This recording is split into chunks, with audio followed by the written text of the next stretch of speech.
विठ्ठल.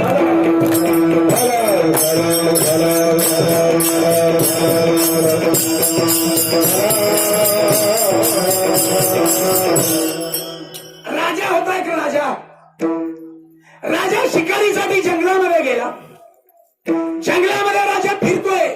फिरता फिरता शिकार मिळाली नाही. राजाला भूक लागली. भूक लागल्यानंतर त्या जंगलामध्ये एक माणूस होता लाकडं तोडणारा. त्या लाकडं तोडणाऱ्या माणसाला राजाने हाक मारली. त्याला सांगितलं, बाबा मी राजा आहे, मला काय लागली, भूक लागली, मला जेवायला दे. त्या माणसाने त्या राजाला जेवू घातलं. जेवण केल्यानंतर राजे प्रसन्न झाले आणि प्रसन्न झाल्यानंतर राजाने सांगितलं, बाबा मी या नगरीचा राजा आहे. हे जे जंगल आहे, ही चंदनाची जेवढी झाडे, ही झाडं सगळी तू तोडून घे. ही चंदनाची झाडं तोड, गावामध्ये जा, हे विक आणि पैसा कमव. राजाने त्या माणसाला चंदनाचा दाग दिला. पण या बागराने केलं काय, चंदनाची लाकडं तोडली आणि त्याचा कोळसा पाडायची सुरुवात केली.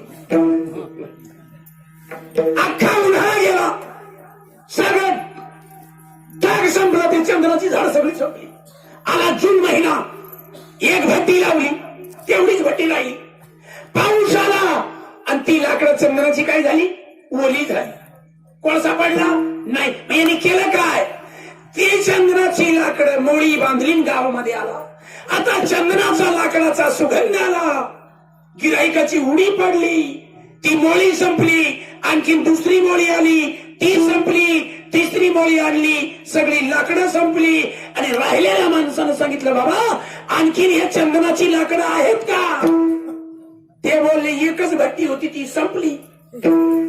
आणि ज्यावेळेस त्या चंदनाची लाकडाची किंमत त्याला कळाली, त्यावेळेस तो माणूस पश्चाताप करतो, अरे राजाने मला चंदनाची लाकडं दिली, पण त्याचा मी काय पाडला, कोळसा पाडला. तसं राजाने त्याला चंदनाची लाकडं दिली, पण त्या चंदनाचं लाकडाचं महत्व कधी कळालं त्याला, कोळसा झाल्यानंतर. तसं त्याला तर राजाने चंदनाची लाकडं दिली, अरे त्या भगवंतानी तुम्हा मला आत्मौल किमतीचा हिरा दिलाय. जब जाना तुम हिरा तो जग हो गया सवा कशीला.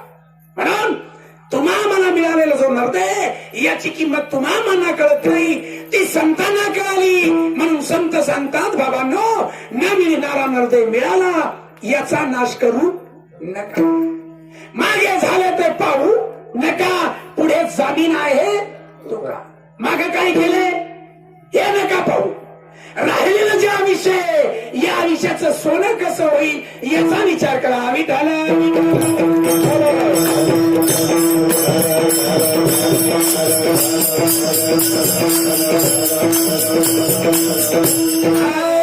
सुखिया सब संसार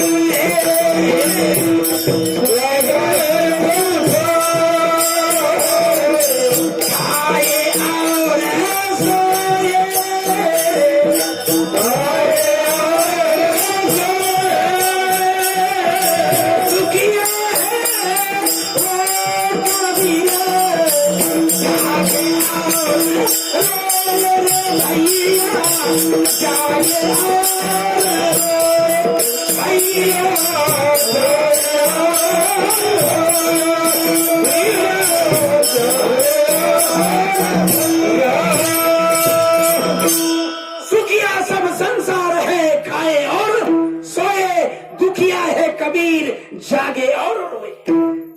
संत जेवण करून झोपत नाही, कारण संत जर झोपले, या झोपलेला जागाला जीवा कोण करेल. म्हणून संत रडतात. तुम्हाला एक सांगतो, ज्ञान कुणाकडे कमी आहे, कुणाकडे जास्त आहे. ज्ञान सगळ्याकडे आहे, पण ज्ञानाला जर प्रेमाची जोड नसेल तर अभिमान येईल. काही अभिमान.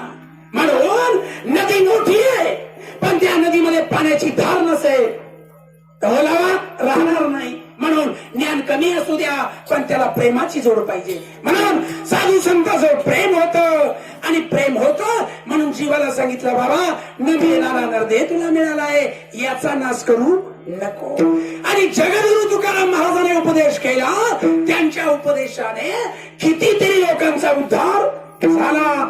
साधू संतांनी जर घेतला नसता अवतार, तर तुमच्या आमच्या जड जीवाचा झाला नसता उद्धार। आज प्रत्येक गावामध्ये सप्ताह, कांद्यामध्ये सप्ताह, कुणाची कृपा? अरे संतांची कृपा झाली तर रेडा वेद बोलतो। संतांची कृपा झाली, माऊलीची कृपा झाली, रेडा काय बोलतो? वेद।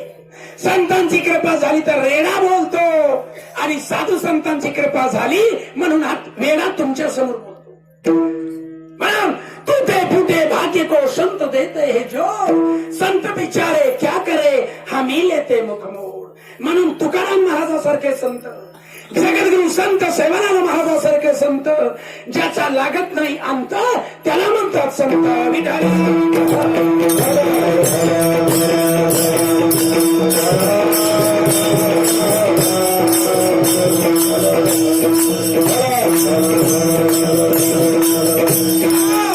म्हणून जगद्गुरु तुकाराम महाराज सांगतात, बाबा न मी नर नरदेह मिळाला याचा नाश करू नका। आई वडील कष्ट करतात, पैसा कमावतात, मुलगा शाळेत जातो, जेवढे पैसे मागतो आई वडील तेवढे पैसे त्याला देतात आणि मुलगा गावी जाऊन काय करतो? मग ते पैसे उडवतो। का? पैसे कमवायला किती मेहनत लागते, किती कष्ट लागतात, पैशाची किंमत मुलाला कळत नाही, आई वडिलांना कळते। तसं तुमच्या आमच्या निर्दयाची किंमत तुम्हाला कळत नाही, संतांना कळते। म्हणून संत आधी काय करतात? उपदेश। उपदेश करून जीवानं नाही ऐकलं का संतांना राग येतो आणि संतांना राग आला का मग संत भागतात। काय माये गेली होती भूतापासी, हरिना या मुखासी आले मुढा। शांतीचा सागर नाथ महाराज। नाथ महाराजाला जीवनामध्ये कधी राग आला नाही। जे सज्जन होते तेव्हा दुर्जन बी होते, आता बी सज्जन आहेत, दुर्जन बी आहेत। आणि मग कुठील लोकांनी ठरवलं का नाथ महाराजाला जो राग आणून देईल त्याला 1000 रुपये बक्षीस। आता पैशासाठी माणूस काही नाही करतो। एका माणसाने विडा उचलला, नाथ महाराज गंगेवर स्नान करण्यासाठी निघाले, स्नान केलं, नाथ महाराज परत आले, त्या माणसाने पान खाल्लं आणि नाथांच्या अंगावर काय केली? पिचकारी मारली, थूक। नाथ महाराज त्याला शब्द सांगत नाही, हा थुंकतोय, नाथ महाराज जाऊन स्नान करताय। परत नाथ महाराज आले, परत त्यांनी पिचकारी मारली, थूक। एक वेळेस नाही, 2 वेळेस नाही, किती वेळेस झालं? 108 वेळेस याचं थोबाड सडलं, हा थकला, पण नाथाने आपला प्रयत्न सोडला नाही। आणि मग झाडावरनं खाली उतरला, नाथांच्या पायावर डोकं ठेवलं आणि नाथांना सांगितलं, महाराज तुम्ही कोण आहात? नाथांनी सांगितलं, बाबा मला हे स्नान करण्यासाठी 108 दिवस लागले असते, पण तू कृपा केली, एका दिवसात हे काम झालं, याला म्हणतात संत विठ्ठल।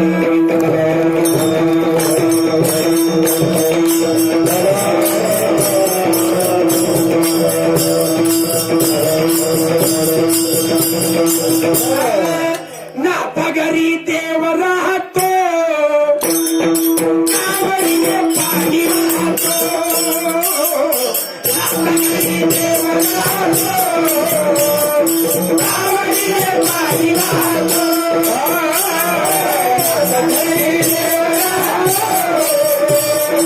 आवडीने पाणी वाहितो, नाथा घरी देव राहतो, आवडीने पाणी वाहितो, नाथ काय देव पाहतो, आवडीने पाणी वाहतो, नाथा घरी देव राहतो, आवडीने पाणी वाहतो, नाथा घरी देव राहतो,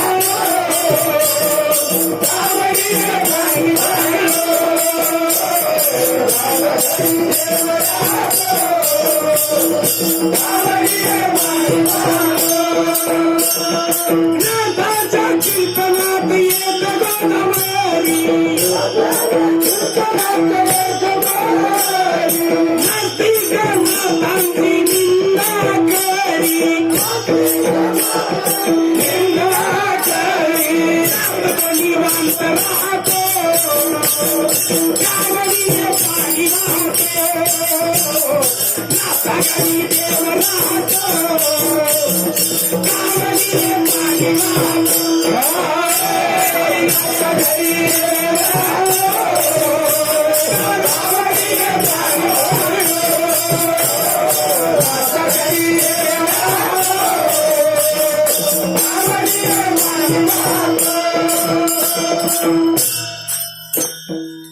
संतांच्या घरी भगवंत काम करतो गंगा सगळ्याचं पाप धुते तुम्ही आम्ही गोदावरीच्या गंगेमध्ये जातो आणि काय करतो स्नान करतो आपलं पाप तिथं सोडून देतो आणि मग गोदावरीला आपलं पाप धुवायचंय ती गोदावरी कुठे जाते संतांच्या कथेमध्ये तुम्ही जसं कीर्तनात बसले तसं नाथ महाराज कीर्तन करायचे त्या कीर्तनामध्ये श्रोते यायचे आणि गोदावरी साक्षात नारीचं रूप घ्यायची आणि नाथाच्या कीर्तनात येऊन बसायची आता सांगणारा जो असतो ऐकणारा जो हुशार असेल त्याच्याकडे पाहून कीर्तन करतो मास्तर जो विद्यार्थी हुशार असेल त्याच्याकडे पाहून पाठ शिकवतो साक्षात गोदावरी कीर्तनात येऊन बसायची नाथ महाराज त्या गोदावरीकडे पाहून कथा करायची आता सज्जनाला सगळी सज्जन दिसतात आणि नास्तिकाला नास्तिक टवाळखोर जे पोरं होती टवाळखोर पोरं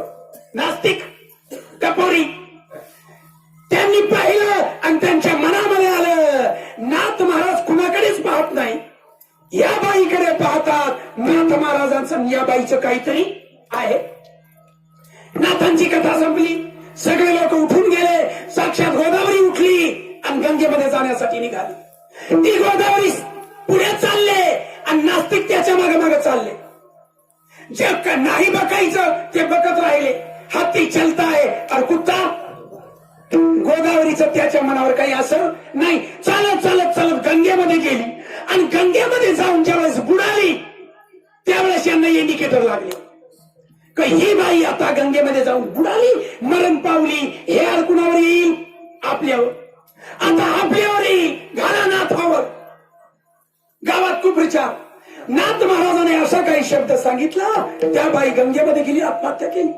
दुसऱ्या दिवशी कथेमध्ये जास्त लोक नाथ आले नाथाने आले मनामध्ये विचार केला लोक ऐकायला आले पण चित्तामध्ये काय शांती नाही संशय नाथाने कथा सुरू केली नास्तिक बी येऊन बसले नाथाने कथा सुरू केली आणि गोदावरी तिकडनं आली येऊन बसली हे डोळा ओळखत असे कोण नास्तिक काल ही बाई आमच्या समोर गेली आज परत कशी आली कथा संपली कथा संपली नास्तिक नाथांच्या जवळ आले आणि नाथांना सांगितलं बाबा ही बाई काल आमच्या समोर गंगेमध्ये गेली आणि पाण्यामध्ये बुडाली ही आज परत कशी आली बोले बाबा ही बाई नाही तुमच्यासारख्या नास्तिक गंगेमध्ये जाऊन स्नान करता आणि तुमच्यासारख्या गंगेमध्ये पाप्याचं पाप धुण्यासाठी ही गंगा गोदावरी नारीचं रूप घेते आणि संतांच्या कथेमध्ये येते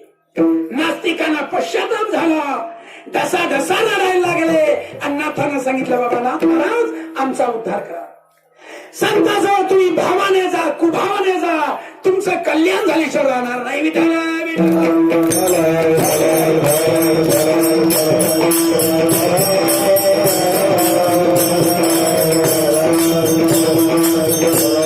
म्हणून नाथ महाराज साधू संतांनी उपदेश करतात उपदेश करून जीवन नाही ऐकलं संतांना राग येतो राग आल्यानंतर संत भांडतात भांडून मी जीवन नाही ऐकलं तिसरा उपाय पाया पडतात लागनीय पाय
संत किती उदार आहेत. अरे बाबा, जगद्गुरु तुकाराम मला सांगतात, लागोनिये पाया विनिवितो तुम्हाला, करे टाळी बोला मुखी नाम. संतांची उदारता. मी तुमच्या पाया पडतो. आता आपले पाय एवढे चांगले आहेत का संतांनी आपल्या पाया पडावं? मग संत का पाया पडतात? संत उदार आहे.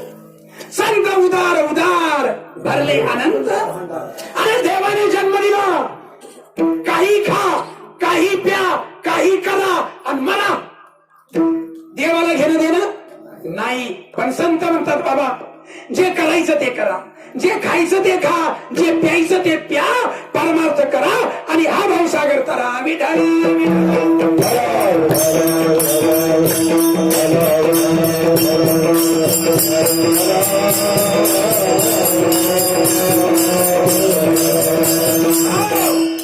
संत उदार आहेत म्हणून सांगतात बाबा, आम्ही तुमच्या काय करतो? पाया पडतो. बघा, एखादा महाराज आपल्याला स्टँडवर दिसला, उस्मानाबादच्या स्टँडवर किंवा उदगीरच्या स्टँडवर, तर आपण काय म्हणतो? महाराज बुट काढा, आम्हाला काय करू द्या? पाया पडू द्या. आणि त्या स्टँडवर एखाद्या खिसा कापणाऱ्याने खिसा कापला आणि त्याला धरलं, पायातला बूट काढतो आणि त्याच्या डोक्यावर मारतो. एकाच्या पायावर काय ठेवतो? डोकं. आणि एकाच्या पायातली काढतो आणि त्याच्या डोक्यावर मारतो. दोन्ही दिसती सारखी, वर्म जाणे तो. अरे जगद्गुरु तुकाराम महाराजांची मूर्ती आपल्याच एवढी 3.5 हात, पण कीर्ती जगभर. संत सेवालाल महाराजांची मूर्ती आपल्याच एवढी, पण कीर्ती जगभर. म्हणून तुका आकाशा एवढा. म्हणून साधू संत सांगतात बाबा, आधी उपदेश करतात, उपदेश करून जीवन नाही ऐकलं, संत राग येतो, संत भांडतात, भांडल्यानंतर जीवन नाही ऐकलं, शेवटचा उपाय सांगता, आम्ही तुमच्या पाया पडतो. सकाळच्या पाया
जगद्गुरु तुकाराम महाराज सांगतो बाबा, मी तुम्हाला दंडवत प्रणाम करतो, महाराजांच्या आपण पाया पडतो, पण कसं? देवाच्या पाया पडतो मोटरसायकलीवरनं. देव कुठं? मंदिरात. आणि आपण कुठं? रस्त्यावर शालू. महाराजाच्या पाया पडलो. जगद्गुरु तुकाराम महाराज सांगतात, संतांच्या पाया कसे पडा? काठीवरनं सोडली अशी लांब पडते. झुकता हो जिसमें जान होती है, अकड़ना हृदय की पहचान होती है. म्हणून जगद्गुरु तुकाराम मला सांगतात, बाबा मी संत एकाला सांगत नाही, संत सगळ्या जगाला सांगतात. जगद्गुरु तुकाराम महाराज नाही एकाला सांगितलं का? नाही, लाखाला सांगितलं. सकलांच्या पाया माझे दंडवत, आपुल्याले चित्त शुद्ध करा. संसारामध्ये वित्त आणि परमार्थामध्ये चित्त. संसारी माणसाचे कपडे टकाटक असतात पण चित्त मलिन असतं. वारकऱ्याचे कपडे मिळालेले असतील पण चित्त निर्मळ. विठ्ठल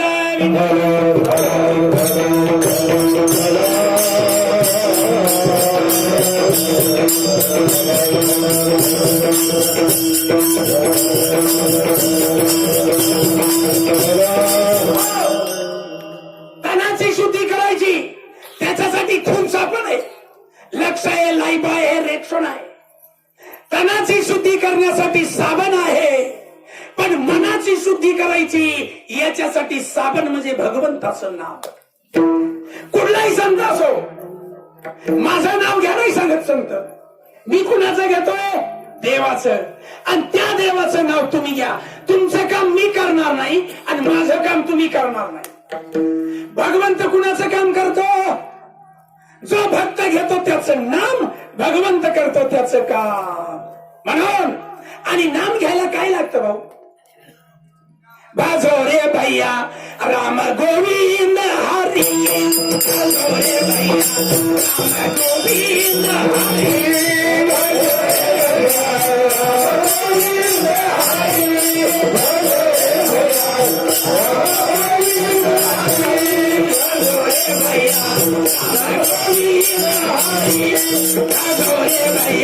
राम गोविंद हरी,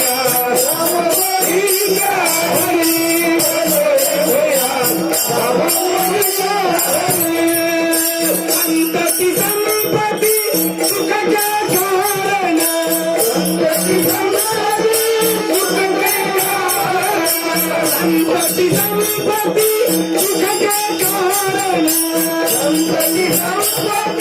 सुखाच्या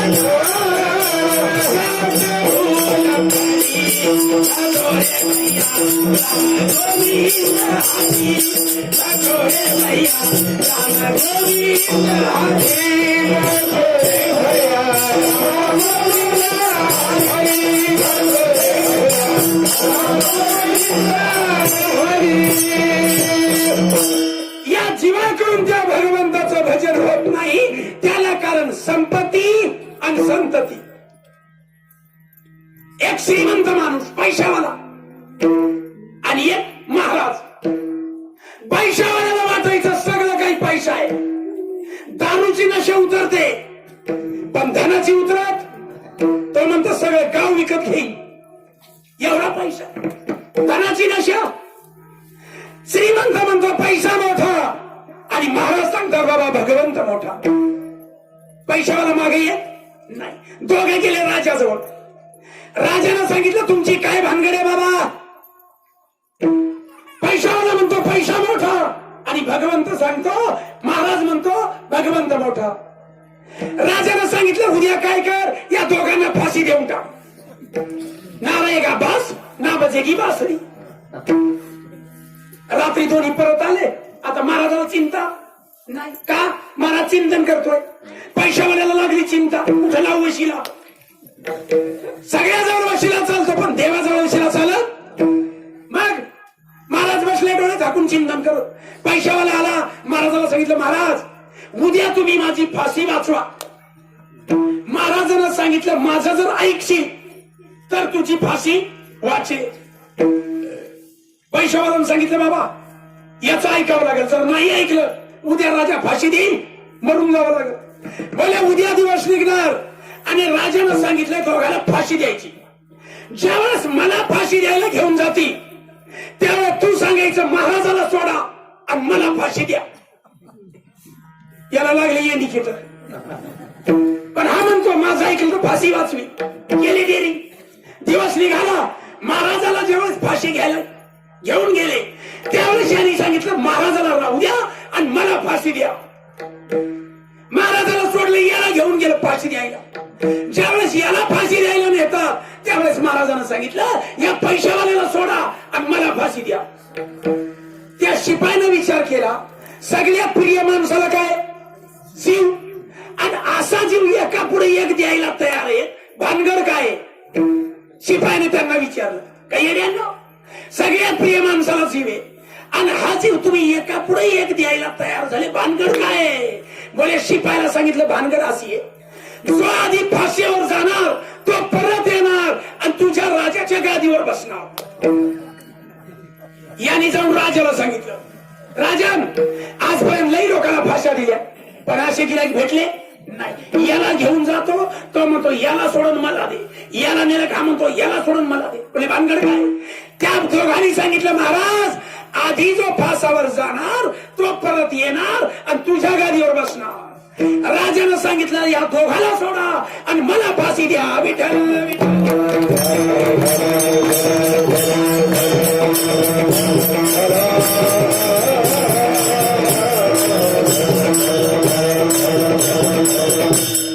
वासना देतं दुःख आणि उपासना देतं सुख. या धर्तीवर राजे आले, महाराजे आले, किती राजे आले?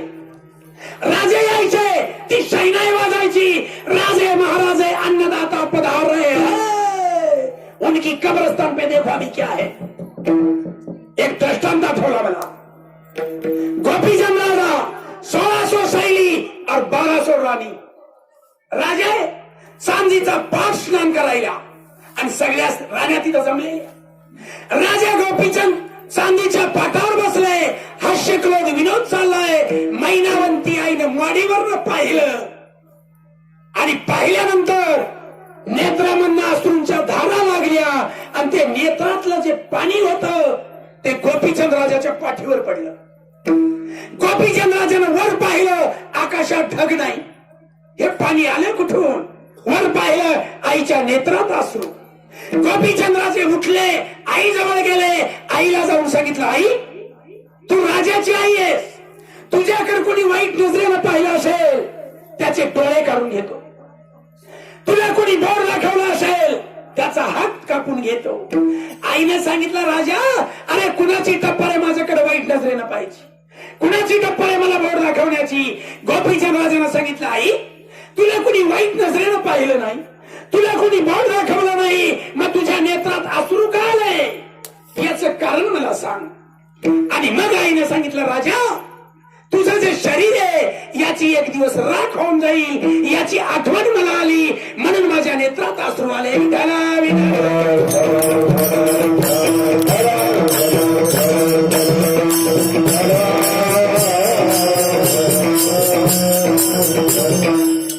आईला विचारला, आई उपाय? भले राजपाटातला मनकार फकीर हो आणि मन कुठं लाव?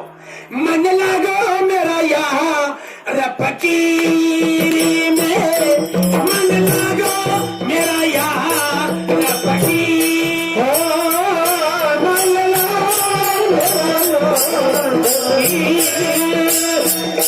मन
या धर्तीवर किती राजे आले त्यांचं नाव कुणाला माहिती नाही, पण आईच्या उपदेशाचा परिणाम गोपीचंद राजाच्या मनावर झाला. राजपाट सोडलं. आपण म्हणतो तंबाखू सुटत नाही, बिडी सुटत नाही, दारू सुटत नाही.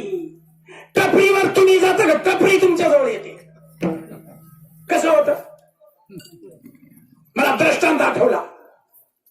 श्रावणाचा महिना आणि त्या श्रावणाच्या मध्ये पाऊस आला. यावर्षी आला का पाऊस? का नाही आला?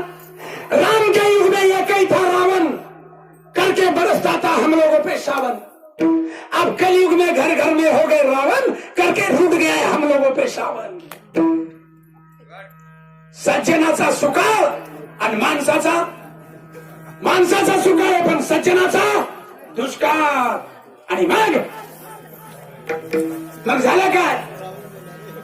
नाही, त्याच्याकडे नका पाहू, त्याची चूक नाही. बघा, माणसाला मारतो कोण? माणसाला मारतो कोण? त्याचं मन. आणि माणसाला तारतं कोण? त्याचं मन. मन माझं मरुनी गेले, बस गेले. म्हणून शरीर संसारात ठेवा आणि मन भगवंताच्या चरणावर ठेवा. आपके दोनों हाथ में लड्डू बिठाना बिठाना.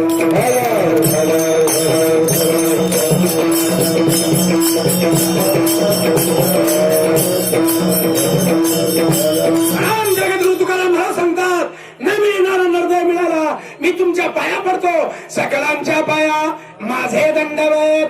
आपुल्याले चित्त शुद्ध करा. भगवंत चोरी करतो पण चित्ताची. हरिने माझे हरिले, हरिले हरिले माझे चित्त. हरिले हरिले माझे चित्त. हरिले माझे चित्त. हरिले हरिले माझे चित्त. हरिले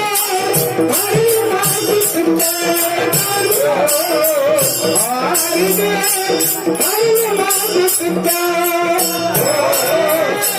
हरिले माझे चित्त. हरिले हरिले माझे चित्त.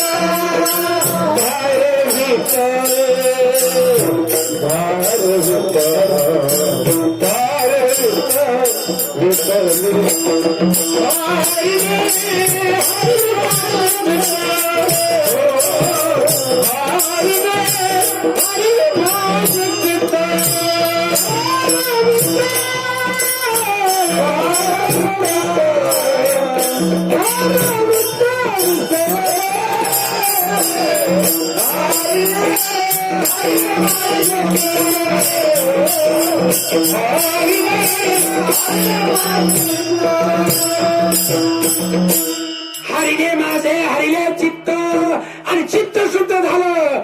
चित्त शुद्ध होता शत्रू मित्र होती, व्याघ्रैन खाती सर्वतया. म्हणून जगद्गुरु तुकाराम मला सांगतात, मी तुमच्या पाया पडतो, सकलांच्या पाया माझे दंडवत. आपुल्याले चित्त शुद्ध करा. चित्त शुद्ध करा, तुमच्या पाया पडतो. आणि ज्यानं तुमचं कल्याण होतं त्याचं चिंतन करा. तिसरं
जगद्गुरु तुकाराम महाराज सांगतात बाबा तुम्ही देवाचं चिंतन करा.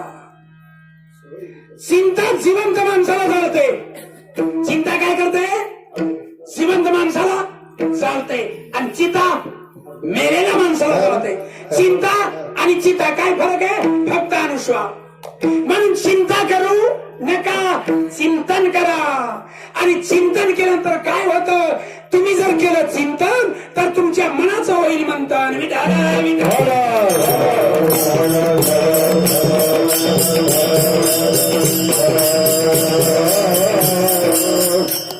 दुधामध्ये तूप आहे. दुधात काय आहे?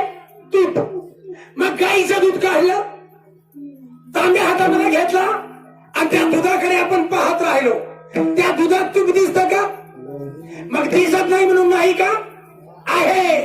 पण नुसतं दूध काढलं समोर ठेवलं दिसत नाही. काय करा? त्याला तापवा. त्याच्यात काय घाला? इरजण घाला. रात्रभर ठेवा आणि सकाळी उठून काय करा?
ज्ञानेश्वर माऊली हरिपाठामध्ये सांगतात बाबा तुझ्या मनाचं मंथन कर. माळ घाला, गुरु करा, पंढरपूरची वारी करा. कशासाठी करा? ईश्वराची अनुभूती करून घेण्यासाठी. म्हणून दुधामध्ये जसं तूप आहे मंथन करा, लोणी निघेल, मग त्या लोणीला तापवा आणि मग काय निघणार? तूप. दुधामध्ये तूप आहे पण एवढी क्रिया करावं लागते. तसं तुझ्या त्या भगवंताचं रूप आहे पण ते पाहण्यासाठी तुला साधना करावी लागेल खूप आणि मग दिसेल तुझ्या हृदयात तुला भगवंताचं रूप. विठाला विठाला.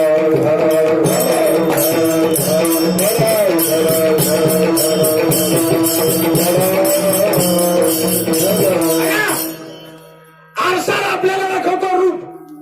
तोंड पाहायचंय, कुठे जावं लागेल? आरशासमोर. आरसा काय दाखवतो? रूप. आणि सद्गुरू दाखवतात स्वरूप. आणि एकदा त्या स्वरूपाला पाहिलं, देखा अपने आप को मेरा दिल दीवाना हो गया, ना छेड़ो मुझे यारो मैं खुद पे मस्ताना हो गया. खुद की मस्ती मिटती नहीं और बाहर की मस्ती टिकती नहीं और जो टिकती नहीं वो बिकती नहीं. पाचच विषय. किती विषय? डोळ्याला पाहायला चांगलं पाहिजे.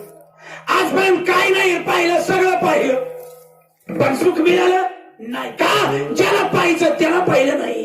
डोळे तुम्ही घ्या रे सुख, पहा विठोबाचे मुख. भगवंताचं रूप पाहिलं डोळ्याला सुख भेटतं. भगवंताची कथा ऐकली कानाला सुख मिळतं. भगवंताची कथा ऐकली मनाला शांती मिळते. म्हणून महात्मे सांगतात बाबा तू काय कर? त्या भगवंताचं चिंतन कर. चिंतन केलं मनाचं मंथन होईल. जीव ब्रह्माणी माय एक दृष्टांत सांगतो आणि कीर्तन संपवतो. नवरी आणि नवरदेवाचं लग्न लावतो आपण. मासी मंडळी जमलेली असते, सभा मंडप. ब्राह्मण देव काय सांगतो? अंतरपाठ धरा. एकीकडनं नवरी, एकीकडनं नवरदेव. आणि मग काय करतो? सावधान. लग्न लागलं मग आतला अंतरपाठ काढतो आणि पत्नीची साडी आणि त्या नवरदेवाचा उपरण त्यांची काय मारून देतो? गाठ. जा करा संसार. संसाराची सुरुवात गोड आहे. संसाराची सुरुवात गोड. नवीन नवरी झाली, नवरदेवाचं तोंड पाहिल्याशिवाय याला जेवण गोड लागत नाही आणि याच्या पाहिल्याशिवाय ती जेवत नाही, एवढी गोडी. पण हेच म्हातारे झाले, म्हातारी तिथं म्हातारा इथं. म्हातारा म्हणतो म्हातारीला खातो, म्हातारी म्हणते म्हातारीला खातो. आता काय झालं? संसाराची सुरुवात गोड आहे पण शेवट कडू. परमार्थाची सुरुवात कडी होय पण शेवट गोड. पिकली असेल कडू पण गेले, ऐसे आम्हा केले पांडुरंगे. म्हणून ही गाणारी मंडळी आहे. गाणारा गायक सगळ्याला आवडतो, पिणारा घरच्याला आवडत नाही. म्हणून मागे झाले ते पाहू नका, पुढे जमीन आहे तुका, इथून पुढे करायच्या नाही चुका. हित ते करावे देवाचं चिंतन, करून या मनये कबीर. आणि शेवटच्या चरणामध्ये तुकाराम महाराज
Atula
जगद्गुरु तुकाराम महाराज सांगतात, बाबा तुका म्हणे ही तो है तो व्यापार, आम्ही रामनामाचा व्यापार केला त्याच्यामध्ये आमचं हित झालं.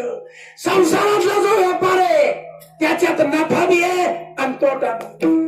कांदा खूप आहे, भाव नाही, आणि भाव आहे तर कांदा नाही. कुठलाही व्यापार करा संसारातला त्याच्यात तोटा बी आहे, नफा कमी आहे आणि तोटा जास्त. परमार्थात तोटा नाही, निस्ता नफाच आहे. म्हणून तुकाराम महाराज सांगतात, बाबा तुम्ही मोठी माणसं, लहान लेकरांना सांगावं लागतं, तुम्ही मोठी माणसं तुम्हाला काय सांगावं काय शिकवा. तुका म्हणे ही तो आहे तो व्यापार, करा काय फार शिकवावे, सकळांच्या पाया माझे दंडवत, आपुल्याने चित्त शुद्ध करा. अभंगाचा भावार्थ जशी भगवंताने दिली त्या प्रकारे केला. मंडप सुंदर आहे. कारकरी मृदंगाचार्य 2 तास कसे गेले कळालं नाही. अरे या सुखासाठी हा जीव येणार होतो, विशेष नाही, याच्यासाठी देव येणार होतो. या सुखाकारणे देव रेडा मला वैकुंठ सोडून संत सदनी राहिला. म्हणून सगळ्यांना ताताने टाळी आणि मुखाने त्या भगवंताचं नाव विडोबार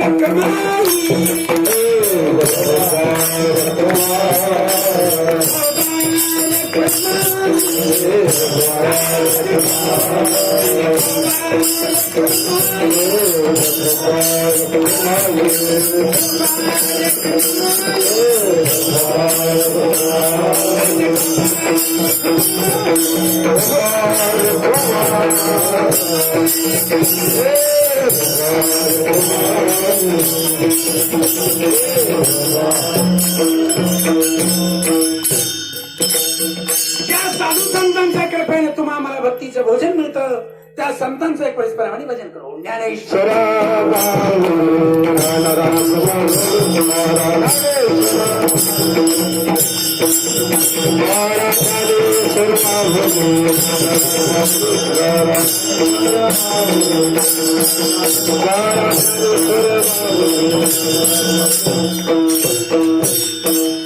चाल घ्यायची. आता 2 तास थांबले, आता 2 मिनिटं उठू नका कोणी. घ्या फास वंजारवाडी आणि केंद्रवाडी.